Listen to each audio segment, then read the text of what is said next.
जय जगन्नाथ स्वागत करुछि Odia news gallery channel को जोटी कि आपण माने केवल सत आ बड़ लेटेस्ट अपडेट पाई परिबे। आ आज सबुठार बड़ लेटेस्ट अपडेट हला एबे जा किछि लेटेस्ट अपडेट आसुछि कि दक्षिण पूर्व बंगोपसागर में सृष्टि लघुचापटी अलरेडी अवपातर रूप नहीं जार प्रभाव में आम ओडिशार अधिकांश उपकूलवर्ती जिला मानकरे भल वर्षा देखा मिलला। आ सबुठ बड़ लेटेस्ट अपडेट बर्तमान जाके आसुछि कि दक्षिण अंडमान सागर में आसंता 2 दिन मध्य आउ एक लघुचाप क्षेत्र सृष्टि हेबो।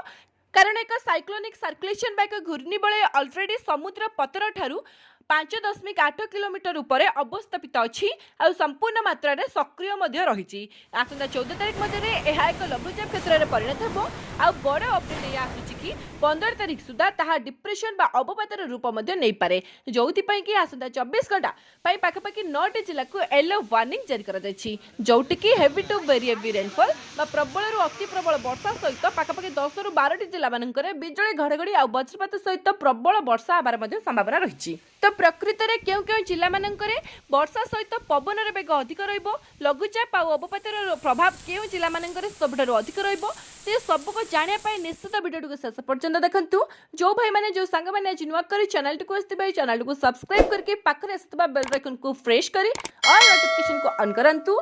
पर्टिकुलरली आपण मानक जिला मानकरे आपण मानक एरिया मानकरे आगो को संभावना थिबा वर्षा बन्या बात्या आ लघुचापर सबरो लेटेस्ट आ फास्ट अपडेट आपण मानक पाखरे पहुंची जिवो।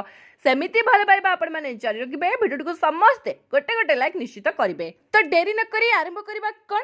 तो एबे जा किछि बड़ लेटेस्ट अपडेट आसुची आम आईएमडी बा आम भारतीय पाणीपाग विज्ञान केंद्र तरफरु आ आम आंचलिक पाणीपाग विज्ञान केंद्र भुवनेश्वर तरफरु कि दक्षिण पूर्व बंगोपसागर में सृष्टि लघुचापटी क्रमशः अधिक घनीभूत होकर अवपातर रूप नेला।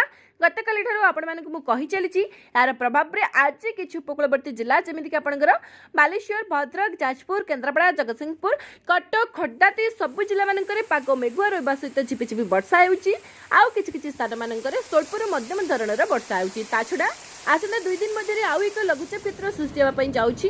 कारण थाईलैंड उपकूल में एक साइक्लोनिक सर्कुलेशन एक घूर्णिबलय सृष्टि होती। आसंता 14 तारीख सुधा ताहा एक लघुचाप क्षेत्र सृष्टि होगापी जाऊँगी। परवर्ती 24 घंटा मध्य तामाने आसंता 15 तारीख सुधा ताहा एक डिप्रेशन बा अवपातर रूप नेब, जार प्रतिफलन आम ओडिशा उपर सबुठारु अधिक रहिबो। अधिकांश जिला मानकरे प्रबल वर्षा हेबो, किछि जिला मानकरे heavy to very heavy rainfall बा प्रबल रु अति प्रबल वर्षा हेबो, जो कि पाणीपाग विज्ञान केंद्र तरफ पाखापाखि 9 जिला को आसंता 24 घंटा येलो वार्निंग बा हलदिया सतर्क सूचना जारी करा दैछि। तो से सब जिला गुड़िक रोते निहाती जाणिक रखु। से सब जिला गुड़िक केन्द्रापड़ा, जगतसिंहपुर, खोर्धा, पुरी, नयागढ़, गजपति, गंजाम, कंधमाल एवं रायगड़ा। तो 9 जिला को येलो वार्निंग जारी करा दैछि। ता सहित आहुरी पाखापाखि 10 रु 12 जिला मानकरे वर्षा सहित बिजुली घड़घड़ी आ वज्रपातर संभावना अधिक अच्छी।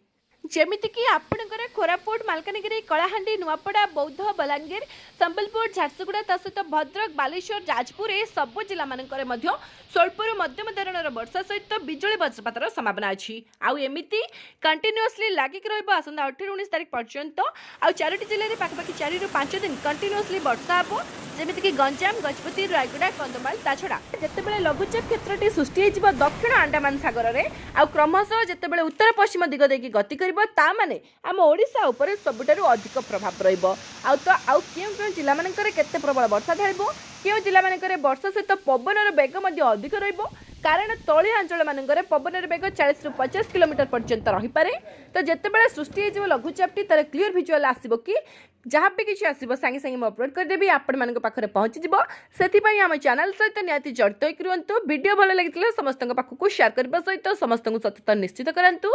शेष पर्यंत वीडियो देखि आपण समस्त पुणी थे हृदय सहित बहुत बहुत धन्यवाद। जय जगन्नाथ, वंदे मातरम।